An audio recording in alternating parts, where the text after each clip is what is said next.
मोहब्बत है।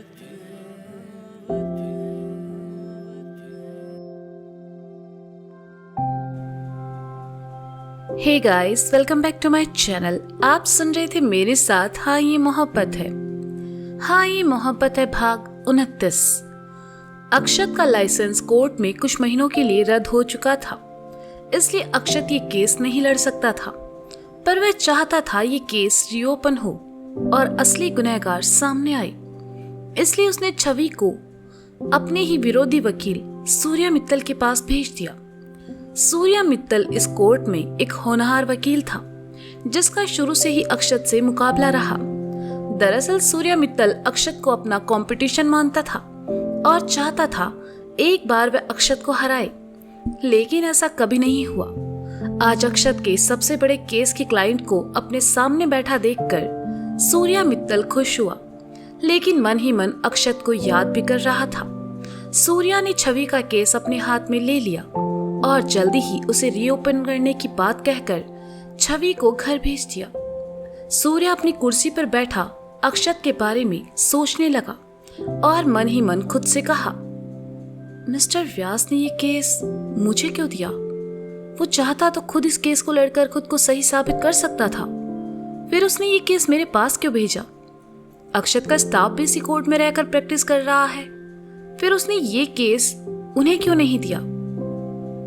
इसे मैं अक्षत की दरियादिली समझूं या कोई साजिश? लेकिन जो खुद को किसी की साजिश का शिकार हुआ है, वो मेरे साथ क्या साजिश करेगा? लेकिन इस केस को रीओपन करके मैं ये साबित कर दूंगा कि I am the best. Surya Mittal खुद में ही खुश होकर मुस्कुराया और फिर अपने असिस्टेंट से कहकर अक्षत व्यास के कैबिन से छवि के केस से जुड़ी सभी फाइल्स लाने को कहा। असिस्टेंट तुरंत वहां से चला गया और अक्षत के कैबिन में आया, जहां सचिन और चित्रा बैठकर अपना काम कर रहे थे। सूर्या सर ने छवि मित्तल केस की सभी फाइल्स मंगवाई है। असिस्टेंट ने आकर सचिन से कहा। चित्रा और सचिन ने सुना तो दोनों हैरानी से उसे देखने लगे और फिर सचिन ने कहा, उन्हें छवि के केस की फाइल क्यों चाहिए? सूर्या सर इस केस को फिर से रीओपन कर रहे हैं। आज सुबह ही छवि दीक्षित कोर्ट आई थी, असिस्टेंट ने कहा। चित्रा और सचिन ने सुना तो दोनों एक दूसरे की तरफ देखने लगे। जहां तक चित्रा को यकीन था कि छवि अपना केस रीओपन करने जरूर आएगी, लेकिन छवि अक्षत के पास न जाकर उनके विरोधी के पास गई, ये बात दोनों हजम नहीं कर पा रहे थे। ये कैसे हो सकता है? वो केस अक्षत सर का है, तो फिर सूर्या सर उसे कैसे रीओपन करवा सकते हैं? चित्रा ने गुस्से से उठते हुए कहा, वो मुझे नहीं पता, जाकर अपने अक्षत सर से पूछो एंड प्लीज मुझे वो फाइल्स दे दो। असिस्टेंट ने झुंझलाकर कहा, फाइल्स तो तुम्हें किसी भी कीमत पर नहीं मिलेगी, जाकर कह दो अपने सूर्या सर से। जब तक अक्षत सर नहीं कहेंगे फाइल यहां से कहीं नहीं जाएगी। सचिन ने अकड़कर कहा, तुम्हारे अक्षत सर का लाइसेंस कैंसिल हो चुका है, तुम्हें लगता है वो कोर्ट आएंगे? उस लड़की को भी समझ आ गया कि तुम्हारे अक्षत सर में कोई दम नहीं है, तभी तो वो केस रीओपन करने सूर्या सर के पास आई, तुम्हारे अक्षत सर के पास नहीं गई। फाइल देनी है तो दो, वरना मैं बाद में मुझे कोर्ट से ऑर्डर्स लेने होंगे, असिस्टेंट ने कहा। सचिन और चित्रा दोनों को ही समझ नहीं आ रहा था कि आखिर छवि ने ऐसा क्यों किया। दोनों कुछ देर शांत रहे और फिर सचिन ने कहा, ठीक है, मैं फाइल्स तुम्हें दे दूंगा, लेकिन उससे पहले मुझे सर की परमिशन लेनी होगी। ठीक है, फिर सब फाइल्स नीचे सूर्या सर के कैबिन में भिजवा देना, मैं चलता हूं, मुझे बहुत काम है, कहकर असिस्टेंट वहां से चला गया। आखिर छवि ऐसा कैसे कर सकती है? चित्रा ने गुस्से से कहा। वही मैं नहीं समझ पा रहा हूं, सूर्या सर तो अक्षत सर के दुश्मन हैं, दोनों के बीच हमेशा तनातनी रही है। अगर सूर्या सर ने इस केस को रीओपन कर दिया तो फिर अक्षत सर ये कभी साबित नहीं कर पाएंगे कि वो गलत नहीं थे। सचिन ने निराश होकर कहा, सूर्या सर से ज्यादा गुस्सा तो मुझे छवि पर आ रहा है। जब उसने मेरा साथ देने की बात कही थी तो फिर उसने अपना केस सूर्या सर को क्यों दिया? आखिर इसके पीछे क्या वजह हो सकती है? चित्रा ने कहा, पता नहीं छवि ने ऐसा क्यों किया, हो सकता है उसे अक्षत सर या हमारे ऊपर अब भरोसा ना रहा हो, सचिन ने कहा। चित्रा ने कुछ नहीं कहा, बस अपना बैग उठाया और वहां से जाने लगी। तो सचिन ने कहा, तुम कहाँ जा रही हो? छवि से मिलने। मुझे जानना है आखिर उसने ऐसा क्यों किया। चित्रा ने गुस्से से कहा और वहां से चली गई। चित्रा रुको, मैं तुम्हारे साथ आता हूं। कहते हुए सचिन ने जल्दी से सब फाइल समेटी और कैबिन बंद कर चित्रा के पीछे चला आया। कोर्ट से बाहर आकर चित्रा ऑटो का इंतजार करने लगी। अगले ही पल सचिन बाइक लेकर आया और चित्रा से बैठने को कहा। चित्रा खामोशी से सचिन को देखने लगी तो सचिन ने कहा, और कोई तुम्हारा साथ दे या ना दे, मैं हमेशा तुम्हारे साथ हूं। चित्रा ने सचिन के कंधे पर अपना हाथ रखा और उसके पीछे आ बैठी। सचिन ने बाइक आगे बढ़ा दी और दोनों चित्रा के घर के लिए निकल गए। सिंघानिया जी विकी से मिलने सेंट्रल जेल पहुंचे। जेलर से बात करते हुए वे विकी की सेल के सामने आए। देखा विकी वहां नहीं है। सिंघानिया जी ने जेलर की तरफ देखा तो जेलर ने कहा, ये वक्त कैदियों के काम करने का है, विकी शायद वही होगा, आइए चलते हैं। सिंघानिया जी जेलर के साथ चल पड़े।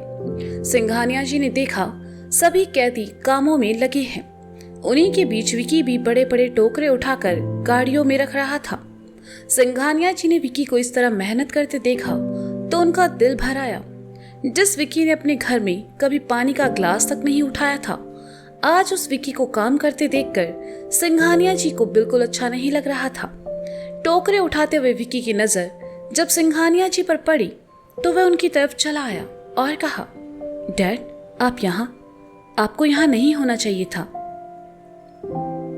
ताकि मैं तुम्हें ये सब करते ना देख लूं। तुम्हारी एक छोटी सी गलती की वजह से आज तुम्हें कितनी तकलीफ झेलनी पड़ रही है विकी। आई एम सॉरी, मैं तुम्हारे लिए कुछ नहीं कर पा रहा हूं। कहते हुए सिंघानिया जी की आंखें नम हो गई। विकी ने देखा तो कहा, नो डैड, आप मेरी फिक्र मत कीजिए, ये सब तो बहुत कम है। मैंने छवि के साथ जो किया उसके लिए मैं इससे ज्यादा तकलीफ डिजर्व करता हूँ। विकी के मुंह से छवि का नाम सुनकर सिंघानिया जी का प्यार एकदम से गुस्से में बदल गया और उन्होंने नफरत भरे स्वर में कहा, तुमने दोबारा उस लड़की का नाम लिया? विकी आखिर तुम्हें हो क्या गया है? मत भूलो उसी छवि के कारण आज तुम इस हाल में हो। उस लड़की ने तुम्हारा सारा फ्यूचर बर्बाद कर दिया और तुम्हें अब भी उसकी फिक्र हो रही है। विकी खुद नहीं जानता था उसे क्या हो गया था, लेकिन छवि के लिए उसकी जो नफरत थी वह धीरे धीरे अब हमदर्दी में बदलने लगी थी। अपने पापा को गुस्से में देखकर विकी ने कहा, छोड़िए डैड, क्या मैं आपसे अकेले में कुछ बात कर सकता हूं? विकी की बात सुनकर सिंघानिया जी ने जेलर की तरफ देखा तो वे वहां से साइड में चले गए। विकी ने सिंघानिया जी को देखा और कहा, डैड, मेरे यहाँ आने के बाद क्या आपसे कोई मिलने घर आया था? तुम ये सब क्यों पूछ रहे हो? सिंघानिया जी ने हैरानी से पूछा। बताइए ना डैड, क्या कोई आपसे मिलने आया था? विकी ने बेचैनी भरे स्वर में कहा, नहीं। हाँ, कुमार जरूर आया था। उसने बताया तुम किसी आदमी से मिले थे और उसी के बहकावे में आकर तुमने ये सब। विकी सच सच बताओ, कौन था वो? सिंघानिया जी ने पूछा। डैड, यहां से बाहर निकलने के बाद मैं आपको सब समझा दूंगा। विकी ने निराश होकर कहा, मुझे तुम पर भरोसा है विकी, ये रेप तुमने नहीं किया है, तुम्हें फंसाया गया है, तुम बस किसी की साजिश का शिकार बने हो। सिंघानिया जी ने विकी के कंधे पर हाथ रखते हुए कहा। विकी को अपने पापा की आंखों में अपने लिए परवाह और भरोसा साफ नजर आ रहा था। उसने हामी में गर्दन हिला दी और फिर सिंघानिया जी के साथ बेंच पर आ बैठा। दोनों बैठकर बातें करने लगे। आज से पहले शायद ही ऐसा हुआ होगा जब विकी और सिंघानिया जी क्यों साथ बैठे हो। अपने कमरे में बैठा अक्षत अपने लैपटॉप पर लगातार उंगलियां चलाए जा रहा था। पिछले 2 दिन अक्षत सिर्फ ये पता लगाने में जुटा रहा कि उसे फोन करने वाला शख्स आखिर है कौन। अक्षत ने बहुत कोशिश की, लेकिन वह नंबर का पता नहीं लगा पाया, ना ही उस नंबर को ट्रेस कर पाया। अभी वह अपने लैपटॉप पर काम कर ही रहा था कि उसका फोन बजा। स्क्रीन पर एक जाना पहचाना नाम देखकर अक्षत ने जल्दी से फोन उठाया और कहा, कुछ पता चला? हाँ, जिस नंबर से तुम्हें कॉल आया था उसकी लास्ट लोकेशन लाल बाग चौराहा के पास बनी राइजिंग होटल की है। अभी भी यही लोकेशन आ रही है। इसका मतलब वो जो कोई भी है वहीं रुका है।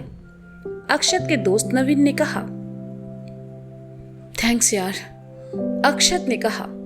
अक्षत, तू इन सब में पुलिस की मदद क्यों नहीं ले रहा? तेरा काम आसान हो जाएगा। नवीन ने कहा। नहीं, मैं पुलिस की मदद नहीं ले सकता। अगर उसे पता चला तो वो चौकन्ना हो जाएगा और मैं उसे कभी पकड़ नहीं पाऊंगा। अक्षत ने कहा। पर आखिर ये है कौन और तुझसे क्या चाहता है? नवीन ने पूछा। ये जो भी है मेरा कोई बहुत करीबी है, अक्षत ने खोए हुए स्वर में कहा। तू इतना यकीन के साथ कैसे कह सकता है? नवीन ने पूछा। क्योंकि इतना बड़ा जख्म कोई अपना ही दे सकता है। मेरा एक काम और करेगा? अक्षत ने आस भरे स्वर में कहा। हाँ बोलो, नवीन ने कहा। ये सब बातें तुम्हारे और मेरे बीच ही रहनी चाहिए। जब तक मैं इसका पता न लगा लूं तब तक तुम मुझे सामने से कोई कॉल नहीं करोगी। मैं नहीं चाहता मेरी वजह से तुम किसी प्रॉब्लम में फंसो। अक्षत ने कहा। ठीक है, अपना ख्याल रखना, नवीन ने कहा। ठीक है, बाय, अक्षत ने कहा और फोन काट दिया। फोन साइड में रखकर अक्षत खुद ही बड़बड़ाने लगा। होटल राइजिंग हिल्स, तुम्हें लगता है तुम मुझसे भाग सकते हो तो तुम्हें गलत लगता है मिस्टर स्ट्रेंजर। मैं तुम्हें हर हाल में ढूंढ लूंगा। ये आंख मिचोले का खेल जो तुम खेल रहे हो इसे मैं बहुत जल्दी खत्म करूंगा। बस तुम इंतजार करना और दुआ करना उस ऊपर वाले से कि वो तुम्हें दर्द झेलने की ताकत दे। अक्षत ये सब सोच ही रहा था कि तभी उसका फोन बजा। अक्षत ने फोन उठाया और कान से लगाकर कहा। हेलो। हेलो मिस्टर व्यास, मुझे लगा था इतना सब खो देने के बाद तुम शांत बैठ जाओगे, लेकिन तुम तो मेरी छानबीन करने में लगे हो। वैसे क्या ही हासिल कर लोगे तुम ये पता लगाकर कि मैं इस वक्त कहाँ हूं। दूसरी तरफ से एक जानी पहचानी आवाज उभरी। एक बार मैं तुम तक पहुंच गया तो फिर भगवान भी तुम्हें मुझसे नहीं बचा सकते। अक्षत ने गुस्से और नफरत भरे स्वर में कहा। हो अक्षत, तुम ना बच्चों वाला खेल खेल रहे हो। मैं खुद ही तुम्हें बता देता हूं मैं इस वक्त कहाँ हूं। इस वक्त मैं लाल बंगला के पास राइजिंग होटल के 10वें माले पर रूम नंबर 1001 में हूं। मुझ तक पहुंचने में तुम्हें 45 मिनट लगेंगे, आदमी ने सधे हुए स्वर में कहा। अगर तुम सच कह रहे हो तो 40 मिनट के अंदर मैं तुम्हें वहां मिलूंगा। अक्षत ने अपने बिस्तर से उठकर जूते पहनते हुए कहा और कमरे से बाहर आ गया। मुझसे मिलने की इतनी भी क्या जल्दी है मिस्टर व्यास? मुझ तक पहुंचने में तुम्हें 45 मिनट लगेंगे और हॉस्पिटल पहुंचने में 30 मिनट। मैंने सुना है मीरा के पापा खतरे से बाहर हैं, तो क्यों ना उन्हें हमेशा के लिए खतरे से बाहर कर दिया जाए। इस दुनिया से बाहर करके मेरे आदमी को हॉस्पिटल पहुंचने में 25 मिनट लगेंगे। अब तुम डिसाइड कर लो, तुम्हें मेरी जान लेनी है या मीरा के पापा की जान बचानी है, आदमी ने कहा। अक्षत ने सुना तो उसके कदम वहीं रुक गए और एकदम से उन्हें अमर जी का ख्याल आया। अक्षत ने गुस्से से कहा, यू बास्टर्ड, आखिर तुम चाहते क्या हो? बता दूंगा। पहले तुम खुद को एक अच्छा दामाद साबित करके तो दिखा दो। तुम्हारे पास सिर्फ 28 मिनट बचे हैं mister Vyas. All the best, कहकर आदमी ने फोन काट दिया। हेलो, मुझे मीरा को यह बताना होगा। कहते हुए अक्षत ने मीरा का नंबर डायल किया, लेकिन एक रिंग जाने के बाद ही मीरा का फोन कट गया। फोन काट दिया? कहते हुए अक्षत ने एक बार फिर नंबर डायल किया, लेकिन इस बार भी यही हुआ। तो अक्षत ने झुंझलाकर कहा, फोन उठाओ Meera, please pick up the phone. Akshat ने तीसरी बार नंबर डायल किया, लेकिन इस बार फोन स्विच ऑफ आया। अक्षत ने अपना हाथ झटका और फोन जेब में रख वहां से जल्दी में निकल गया। अक्षत उन फोन कॉल से इतना डरने लगा था कि वह राइजिंग हिल्स होटल जाने के बजाय हॉस्पिटल के लिए निकल गया।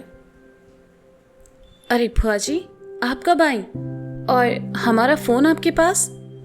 मीरा ने सौंदर्या के हाथ में अपना फोन देखकर कहा। हाँ, वो मुझे एक फोन करना था, लेकिन तुम्हारा फोन बंद हो गया, शायद चार्ज नहीं है। सौंदर्या ने मीरा का फोन उसकी ओर बढ़ाकर कहा, शायद हम चार्ज करना भूल गए। आप खड़ी क्यों हैं, बैठिए ना। मीरा ने कहा और वहीं पड़ी बेंच पर आ बैठी। सौंदर्या भी उसके बगल में आ बैठी और मन ही मन कहने लगी, जैसे आज ये फोन बंद हुआ है उसी तरह एक दिन अक्षत भी तुम्हारी जिंदगी में नो एंट्री होगी मीरा। तो दोस्तों, क्या लगता है आपको, क्या अक्षत बचा पाएगा अमर जी को? क्या मीरा पता लगा पाएगी सच्चाई? आखिर कौन है अक्षत को ये अननोन कॉल करने वाला? जानने के लिए सुनते रहिए हाँ ये मोहब्बत है मेरे साथ। Bye bye.